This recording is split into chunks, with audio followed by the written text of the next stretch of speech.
And that's on top of a previous biennium of another 10% growth. And that's way above population and inflation growth. I don't think that's conservative.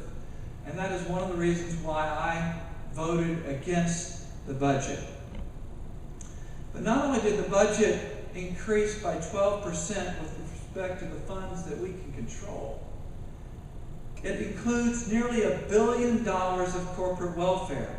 Now, there was a lot of talk about that during the campaign for the governor and other races. However, we didn't make a whole lot of progress. That's pretty much what we had in it the last go-round. $600 million of that $1 billion of corporate welfare is funded with debt. And some of this goes to fund companies like Apple Computer.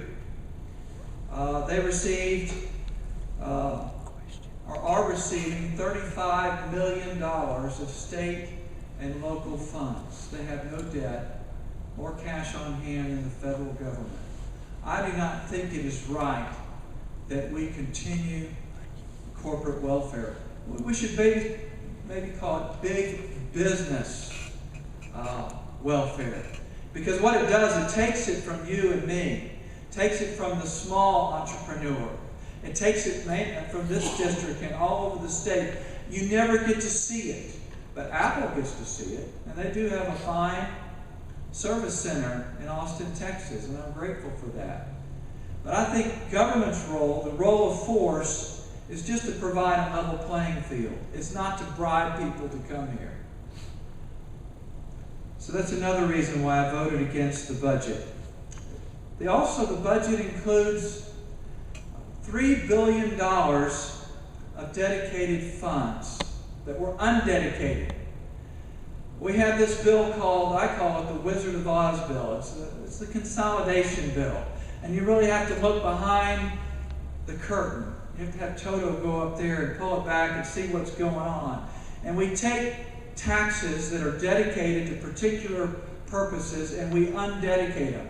You've heard me talk about the Volunteer Fire Department Assistance Fund. Well, what we've done in prior bienniums, we've taxed the people of Texas $30 million, but only appropriated about half of that. The other half actually goes to fund the budget. Programs that don't have the revenue. And so with this Wizard of Oz bill, those funds are just mixed up with other general revenue funds. And so if you look at our accounting, you have general revenue and general revenue dedicated. But by the time we pass this bill, which takes precedent over every other bill, they're all just mixed together. And so though we do have a balanced budget, it's balanced on the back of dedicated funds. And we've been doing this for more than 2 decades. Now, thankfully, we've made some progress in this. It used to be about $5 billion worth of funds, but now it's down to $3 billion.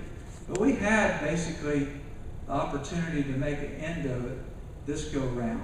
Now, thankfully, I worked really hard, and others did, in stopping the abuse with respect to the $30 million of the Volunteer Fire Department's Assistance Fund that provides training for volunteers and equipment through the Texas A&M program.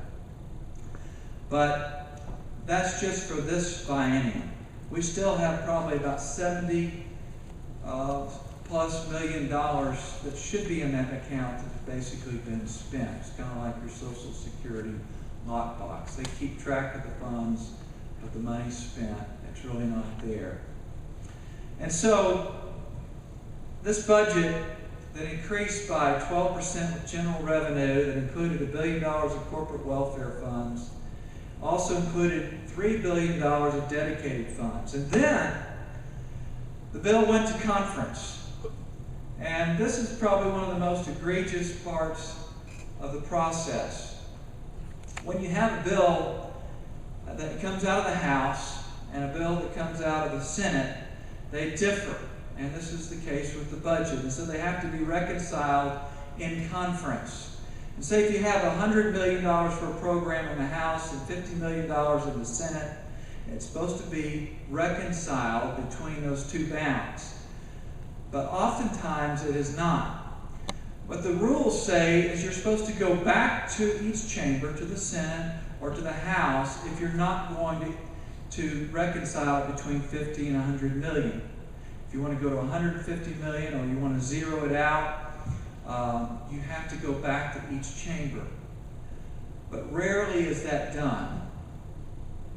In fact, I've never seen it done. They go ahead and do it. Now, this time they did it in public, thankfully. And I worked really hard at making sure those meetings were in public. But they basically went ahead and discussed those items, and they acted upon them, even though the rules dictate that you're not supposed to do that. And so when the bill comes to the House, it comes with a resolution before we act on the budget. It's called an outside the bounds resolution, or resolution to go outside the bounds. And the idea is that they would come back and first ask for permission. But now they're really going to just ask for forgiveness. Now, thankfully, when I brought a point of order on this, I had 10 others vote with me to uphold this rule, including one Democrat. But it's an egregious violation of the rules, because what happens is that with this conference committee report, this resolution to go outside the bounds, another $1 billion of items were added to the budget. Some of them were never considered by the whole body. Some of them were rejected by either or both houses. And so all we can do at that point is either not consider them, and that means probably coming back for a special session to pass the budget, because it's already been included and assumed that it'll be a part of the budget that we vote on next. The point of order was not sustained, and then we took up the budget that included another $1 billion of items that really only 10 people really studied and looked at. Now, there were probably a few offices that read the 180 or so pages of outside the bounds funds, but not many. Now, let's get on to some good news. Tax reform. Well, maybe not so good news. It's partially good news, and it depends on how you look at it. The first of all, we took up property tax relief. I'm grateful for the Lieutenant Governor's campaign promise that he made to give property relief on our taxes for our private property taxes. But the problem is with this savings in one pocket of maybe about $150, we're going to take about $180 out of the other pocket. The way we do this is we're going to increase the homestead exemption from $15,000 to $25,000. That will help some people. We're also going to make all the school districts whole, but we're not going to make others whole. And that'll be made up through other means. So what's going to happen is, if you remember property tax relief that we had in the early 2000s, what happened to your property tax appraisals? They just went up. There was really no relief. And this is going to have to be paid for. And it's going to be on the backs of some more than others. I really don't believe that this was the best form of tax relief. I would have preferred that we do the next item, and that is that we completely eliminate the business margins of franchise tax. Now, what we did here, instead of doing away with it, we could have done one or the other, but we couldn't do both, increasing the homestead exemption, giving property tax relief, and getting rid of the margins tax. We had to do one or the other. But what we did do is, and you'll have an opportunity to vote on this, and that is to grant a 25% discount for the business margins tax, which is basically an income tax on businesses. And that you even have to pay sometimes even if you don't make any money. And sadly, there's been so much confusion about this tax that there was a lawsuit that if you were here when the comptroller, Glenn Hager, spoke about it, AMC Theaters had won basically a verdict of, I believe, $1.6 billion that is going to have to be paid back to businesses here in the state of Texas. And it goes forward if the state does not win its appeal. It is a complicated tax. It's similar to our tax with respect to our federal income tax. It's applied differently. It's understood differently.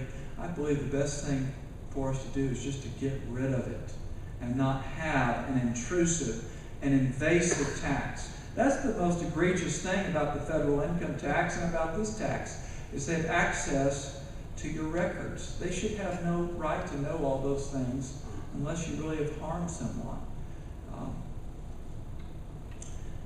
Then we did consider a sales tax reduction, but this failed in the Senate. And I'm going to move on so that we'll have time for questions. I don't want to take too much time here. With respect to economic freedom, we did make some progress in this regard. The trend continued to resist occupational licenses. In fact, there were 36 occupational licenses that were proposed. 4 of them were approved and 5 were repealed. And we have a whole lot to thank Representative Matt Schaefer from Tyler, who's again and again stood up and led the charge on this issue. And I was glad to support him and on that and one particular measure with respect to barbering, but we're not going to get into that today. Then let's talk about ethics reform. We had a bill, SB 19, that Senator, help me, brother, from Dallas, Van Taylor. Senator Van Taylor brought a bill that had some really good goals to it. Basically, if you had a contract with the state, you had to disclose it. And it prohibited lobbyists from serving in many elected offices. However, when it was coming out of the Senate, there was I talked about earlier on about legislatures having different personalities, where ours was really characterized a whole lot by a group of people videotaping us as we were in the chamber, walked out of the chamber, were going home to our offices, going to a restaurant, some going to a bar or perhaps other places, and they were interviewed ad hoc along the way. They did it to me a number of times, and I tried to accommodate them and answer their questions. But they pretty much caught you off the, not expecting it, and it wasn't like a typical interview with the press. Well, somebody in the Senate got annoyed with that, and they made an amendment. And that was to not allow videotaping and recording of legislators in the Capitol. In other words, we could do that of you, but you couldn't do that of us. Then, to make matters worse, when the bill got over to the House, a representative added another thing to the bill that made a special class out of us legislators.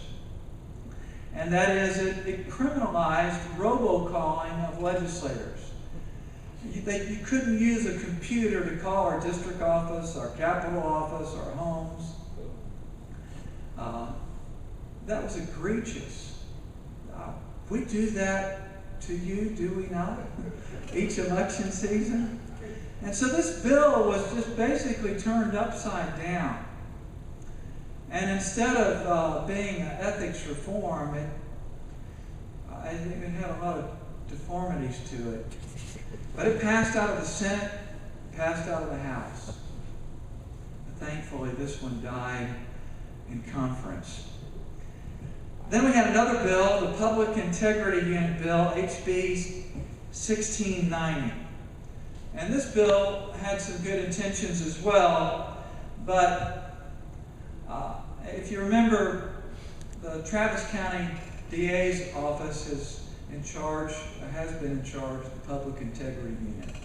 And that is mainly controlled by Democrats. And so there was an effort on behalf of Republican legislators to take that from them and cease to allow it to be abused. But in the process, I believe we actually created another problem. And we are only allowed, according to this bill, to be prosecuted in the county of our residence now. So if you commit a crime of public corruption in another county, in Travis County or in Dallas County, or while you're on the border, you're not prosecuted and tried in that county. I would be tried here in Gregg County. And so it basically gives you a home field advantage. It makes a special class out of legislators and statewide elected officials and their employees. So technically, if my staff and I were committed a crime of public corruption, we could be prosecuted, would have to be prosecuted in 3 different counties. And so I oppose this bill as well, because it made a special class out of legislators. And I think that though there was some good in it, effort, it was not the best solution. Then I want to talk about a non-controversial subject of marijuana. And there were 2 medical bureaucratic bills.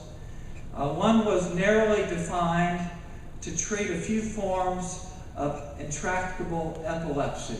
And that bill was filed by our Senator and Representative Click.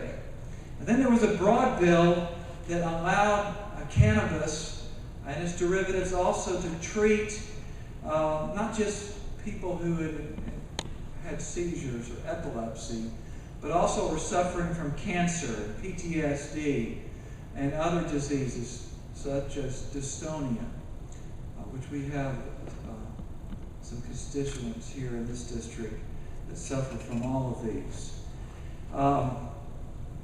Then there were bills, those are the 2 I just mentioned. There were bureaucratic bills. One of these made it to the floor and passed. That's the first one I mentioned. It's very narrow. You have to, by intractable, that means you have to try 1 or 2 or more, I believe, FDA-approved drugs and suffered through that process. And if you look at their side effects, they're sometimes 6 pages or more, including hallucination, including suicidal thoughts, including damage to the liver, and basically making you zombies. Well, you have to try those, endure that suffering before you can ever even try cannabis. But that bill did pass, and it will help a few people. The people that I sought to represent and worked on another bill for basically said that this would not help them. And so there was another broad bill, but it did not make it out of committee. I was amazed, though, that people from this district, without prompting, not only came to hear the bill that I had, but to these other 2 bills. And they stayed there till all hours of the night testifying. There were other bills that were decriminalization bills, basically first one lowering the penalty, the criminal penalty, and then other bills that would replace criminal penalties with civil penalties, or that was just one bill. And then there was my bill, which basically was a medical freedom bill. I do not support getting drunk. I do not support getting high. But I do support you being able to treat your loved one, your spouse, your parents, your children suffering from epilepsy or cancer, with a plant that God made. The National Institute for Health came out, for Cancer, came out a couple of weeks ago and showed that cannabis does kill unhealthy cancerous cells, but it protects healthy cells. My bill basically allowed for legalization of the plant so that you could use it for responsible purposes. Would it allow for irresponsible use? Yes. Just like alcohol. Just like a lot of foods that make us obese. And I would remind you that the Proverbs 23:21 says, "The drunkard and the glutton shall come to poverty, and drowsiness will clothe a man with rags." But God doesn't ban alcohol. Psalm 104 and elsewhere in the Scriptures, it teaches us that it can be used to make the face of man glad. It can be used medicinally. Yes, it can make you drunk, and God condemns that there. He warns against that excessive use. But prohibition against alcohol did not work in the early part of last century.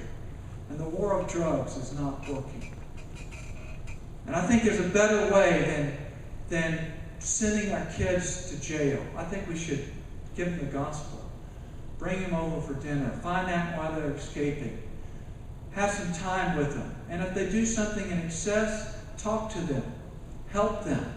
But we don't need to send them to prison if they haven't harmed their neighbors. And so I introduced a bill that did not have a licensing and regulatory scheme like the FDA or the ATF on the state level.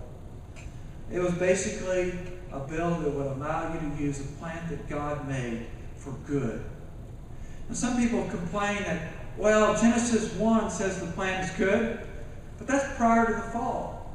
But I would remind you that the Apostle Paul in 1 Timothy 4 and verse 4 said that everything God made is good, and nothing is to be refused if it can be received with thanksgiving, which of course assumes faith. And so if you can use the plant responsibly, why should government get in the way? Why should government prescribe what you can do to your body to help it and to help your loved one? And so this was a bill that basically allowed that use, but did not create a bureaucracy, a licensing and regulatory scheme. And then quickly I want to go over some other bills that I authored, and we can take some time to talk about some of these if you'd like. There was a pro-life bill, basically. It was a constitutional amendment, so that if Roe v. Wade was ever overturned, that all the licensing and regulation of abortion wouldn't be used to countenance abortion, but it would allow for its ban and prohibition prior to the passage of that, or the decision of Roe v. Wade. I also had a bill to repeal the change in land use tax penalty.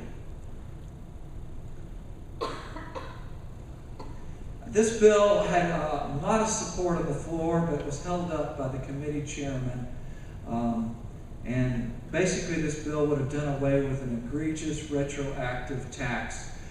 Basically it's a rollback tax if you change your agriculturally appraised land and seek to develop it. There was a lot of support for it, but it failed to get out of committee because of the chairman's decision.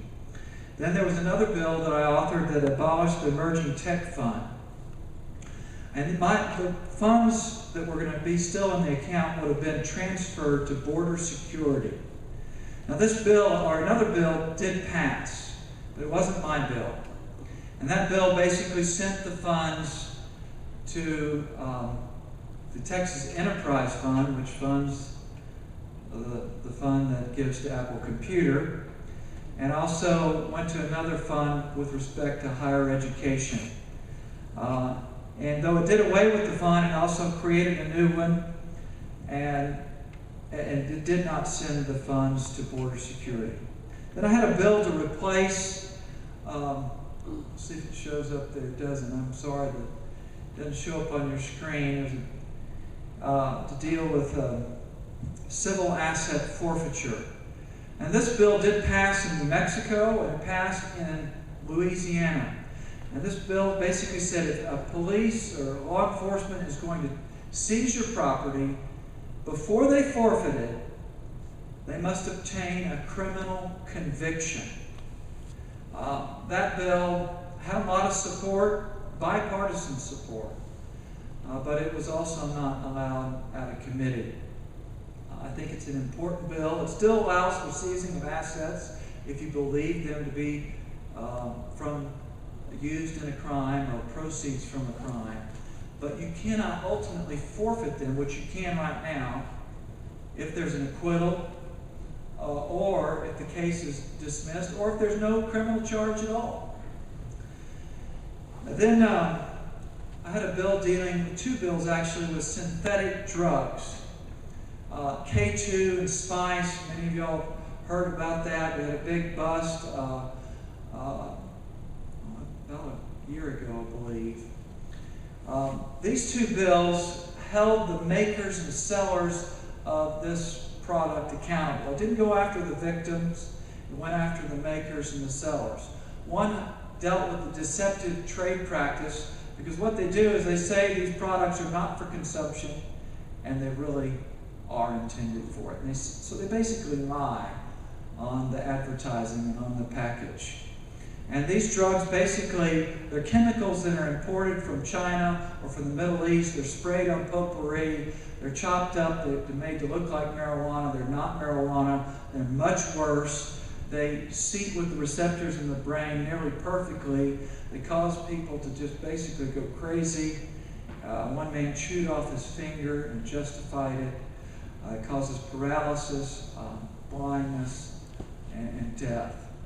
I'm thankful that one of these bills, both of the bills passed out of the House, I believe unanimously, but they got held up in the Senate. So I took one of the bills, I was able to put on another bill in the House, and we passed that bill, and that bill actually did pass out of the Senate. It's House Bill 1265. And so that bill, dealing with the Deceptive Trade Practices Act, is now law and can be enforced by the Attorney General and by families who've lost loved ones or suffered damages because of these terrible synthetic drugs. Then I had a bill dealing with water planning. That bill was not allowed out of committee, but I was able to pass it as an amendment on Representative Patty's bill and a bill by Senator Eltife. Then Dallas-Fort Worth woke up. This bill basically is real simple. It just says if you're going to take East Texas water or any water from another district, fund a construction project for water in another district, and fund it with state money, you had to get permission or consent from the district of where the construction project would be.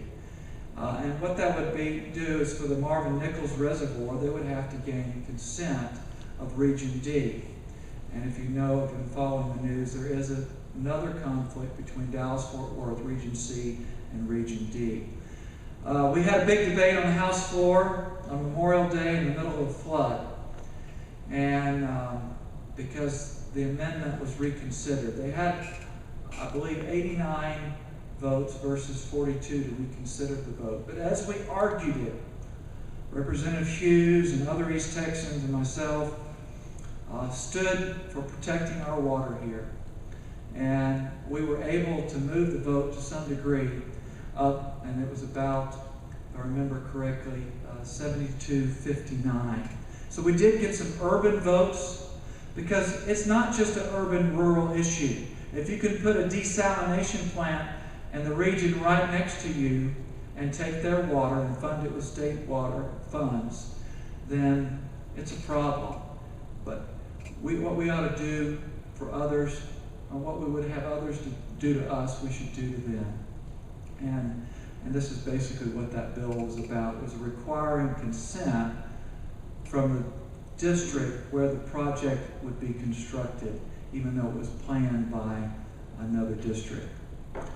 And then I had a bill dealing with legislative pensions.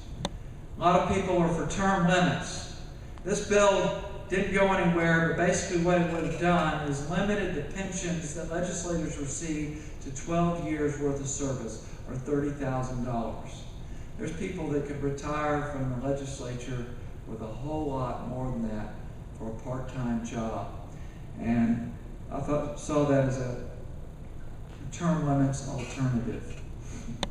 And then there was another bill dealing with uncompensated care that allowed Gregg County to draw down some of the resources from the federal government, basically that the federal government requires us to provide through our hospitals here. How are we doing on time, Cindy? I didn't start my clock. It's about 8:10. Beg your pardon? It's 8:10 after 8. Okay, so and where do you want to go on this? Just a couple more minutes and we do questions. Is that okay? All right, good. Let me just quickly talk about other things that we did right. There was some road funding. You'll have an opportunity to support that as a constitutional amendment. There was a bill dealing with religious freedom for pastors. It was watered down a little bit, but we did get it passed. We're thankful for that. There was pro-life legislation that we made headway with. There was a gold bullion depository Representative Hughes and myself worked on for 2 sessions.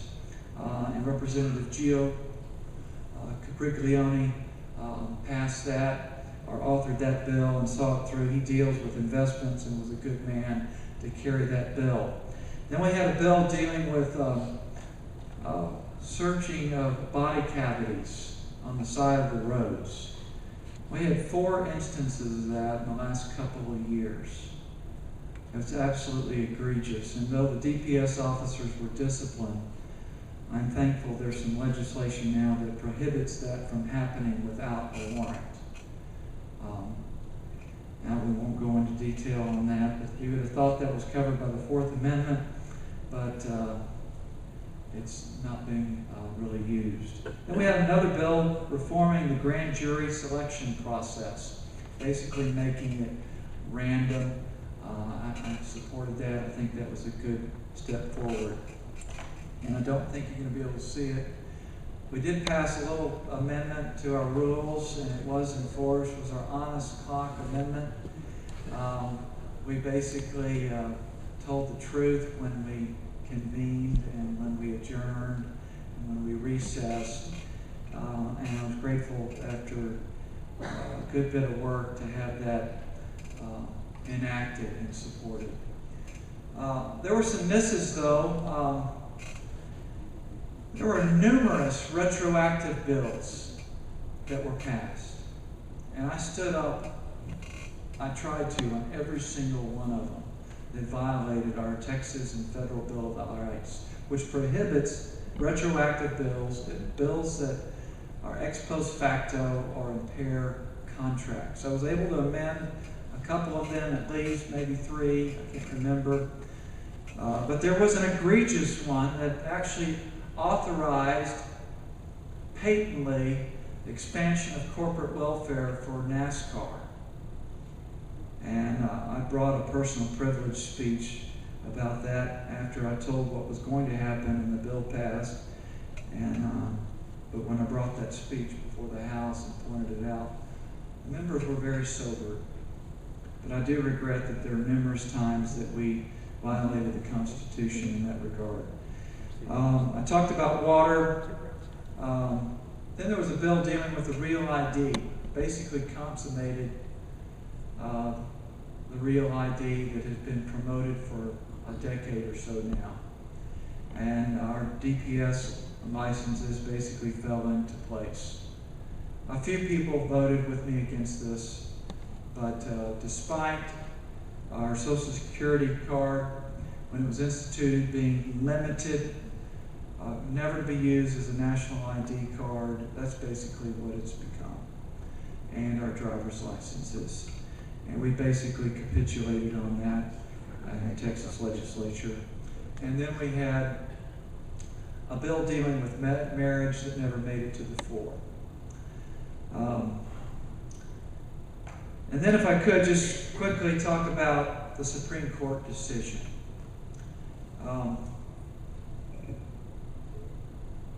The The Supreme Court can make a decision with respect to marriage, as it did. It can redefine it. Just like mathematicians can say 2 plus 2 is 5. But that does not change the case. That does not change the truth. But the Supreme Court of the United States does not write checks for the state of Texas. It does not write appropriations. And yet right now we have two state agencies at least that are proceeding to pay same-sex benefits. These agencies consulted the leadership of our state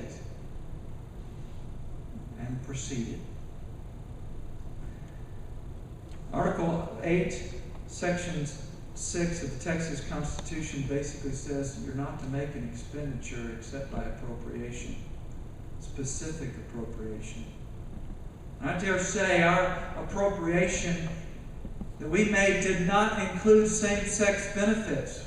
It prohibited more than one man and one woman ever being recognized as a marriage.